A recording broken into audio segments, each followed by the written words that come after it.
যোৱাবাৰ যেতিয়া বিতৰ্ক হৈছিলে মই সেই সময়তো কৈছিলোঁ, যেতিয়া কৈছিলে চবে যে অগ্নিনাভ মন্দিৰ বন্ধ কৰিব লাগে, কিবা কিবি বহুত কৈছিলে, তেতিয়া মই এষাৰে কথা কৈছিলোঁ যে কোনো ভক্তও যদি নাহে বাবাক মই পূজা কৰিমেই। আৰু বিগ্ৰহভাগক লৈ বিতৰ্ক হৈছিলে তেতিয়া মই কৈছিলোঁ যে প্ৰথম শিৱলিংগ ভাগ আমি স্থাপন কৰিছিলোঁ আৰু এই বিগ্ৰহভাগ শিৱলিংগভাগ স্থাপন কৰা 2 বছৰমানৰ পিছতে মই বিগ্ৰহভাগ ৰাখিছিলোঁ। ইয়াতে শিৱৰ শক্তি আছে, একেখিনি কথাই কিন্তু যোৱাবাৰো কৈছোঁ, মই একেখিনিয়ে কৈছোঁ। ইয়াতে আছে শিৱৰ শক্তি, সেই শিৱৰ শক্তিক মই নাম দি লৈছোঁ অগ্নিনাভ। গতিকে আমি অগ্নিনাভ নামেৰে শিৱৰ শক্তিক আমি পূজা কৰোঁ, কথাটো হ'ল সেইটো।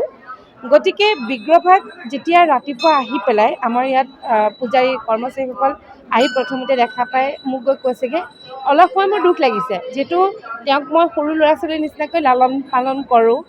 নেদেখি পেলাই বহুত কান্দিলোঁ মই অলপ সময়। তাৰপিছত মোৰ মন আকৌ ষ্ট্ৰং, যে কান্দিলেও মোৰ এটাই ভাৱ যে বাবাৰ শক্তিক কোনেও নিব নোৱাৰে।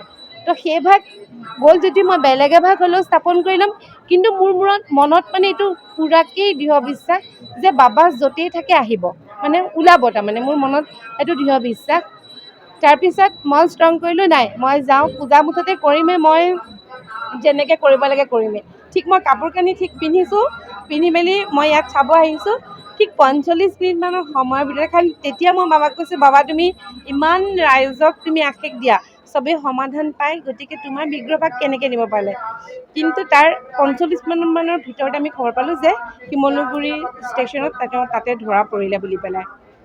এতিয়া কথা হ'ল, আমি তেওঁক যিধৰণে পূজা কৰি আহিছোঁ, তেওঁক আমি পূজা সদায় কৰিমেই, আৰু মনত আমাৰ সেইখিনি তেওঁৰ শক্তিক আমি সদায় পূজা কৰোঁ, পূজা কৰিমেই। সেইধৰণে আমি আজিও এতিয়া পূজা কৰিমেই। আৰু কাইলৈ পৰহিলৈ এনেওতো আমাৰ মন্দিৰভাগ আমি তেওঁৰ স্থানান্তৰ কৰিব লাগিব। আমি মন্দিৰভাগ যেতিয়া নতুনকৈ বনাম, আমি ক'ত কেনেকৈ বহাম সেইখিনি একো ক'ব নোৱাৰোঁ। প্ৰত্যেকটো কথা অগ্নিনাভ মন্দিৰৰ প্ৰতিটো কথা মই বাবাক জনাইহে কৰোঁ। আৰু মই যিখিনি সিদ্ধান্ত লওঁ বা কিবা কৰ্ম এটা কৰোঁ, সেই প্ৰতিটো কাম তাৰমানে মই বাবাক জনাইহে কৰোঁ। আৰু যিবোৰ সিদ্ধান্ত বা যিখিনি হয় সেইখিনি মই বাবাই কৰাইছে বুলি ভাবোঁ। কিন্তু এই যে আজি হেৰালে বা নিলে, এইটো মই কিবা এটা বাবাৰে কিবা এটা বুলি মই ভাবিছোঁ। তাৰমানে এইটো মই নিগেটিভ নাই ভাবা, কিন্তু একদম অন্তৰৰ পৰা মই এই স্থানতকৈ বাবালৈ চাই কৈছোঁ, এইটো মই কিন্তু নিগেটিভ নাই ভাবা। এইটো মোৰ ফালৰ পৰা তাৰমানে বাবাই কৰোৱাই কিছুমান কাম মই জানো, এইটো কিবা এটা মই পজিটিভ বুলিয়ে ভাবোঁ। তাৰমানে কিবা এটা কাৰণত বাবাই কৰাইছে। আকৌ বাবা আহিব কাইলৈ, আজি এতিয়া নাজিৰা থানাতে আছে, তাৰপৰা আকৌ আমাক দিব। আমি আকৌ দেওবাৰৰ পৰা আমি বাবাক দেখা পাব। আজিৰ দিনটোৰ কাৰণে খালি নাই দেখা। আৰু ভক্তসকলে যেতিয়া গুৱাহাটীৰ উগ্ৰতাৰা মন্দিৰত যেতিয়া মা তাৰা যেতিয়া হেৰাইছিলে, মানে কোনোবাই চুৰ কৰি নিছিলে উগ্ৰতাৰা মন্দিৰত, তেতিয়া আমাৰ এই বাবাক স্থাপন কৰা বেছিদিন হোৱা নাই। মই যে বাবাক কেইবাদিনো ভাবিছোঁ, তেতিয়া মানে পাব লাগে, বিগ্ৰহভাগ পাব লাগে। কাৰণ কেলৈ তাৰ ঠিক এমাহমানৰ আগতে মই উগ্ৰতাৰা মন্দিৰৰ পৰা আহিছোঁ।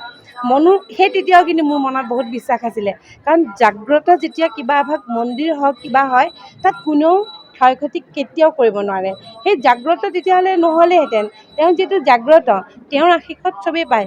এনেকুৱা ধৰণে কিবা আন মন্দিৰৰ ক্ষেত্ৰতো যদি হয়, কিন্তু এই যেতিয়া উগ্ৰতাৰা মন্দিৰৰ কথাটো ক'ব নালাগে যদিও মই কৈছোঁ, সেই তেনেকৈ ধৰক যেতিয়া আকৌ নতুন এভাগ স্থাপন কৰিব লৈছে, তেতিয়া আগৰ ভাগ ঘূৰাই পাইছে। গতিকে শক্তি সেয়াই, তাৰমানে মাৰ শক্তিয়ে হওক, বাবাৰ শক্তিয়ে হওক, ভগৱানৰ শক্তি সেয়াই। আমাৰ বিশ্বাসটো মেইন, মানে সেইটোৱে কথা।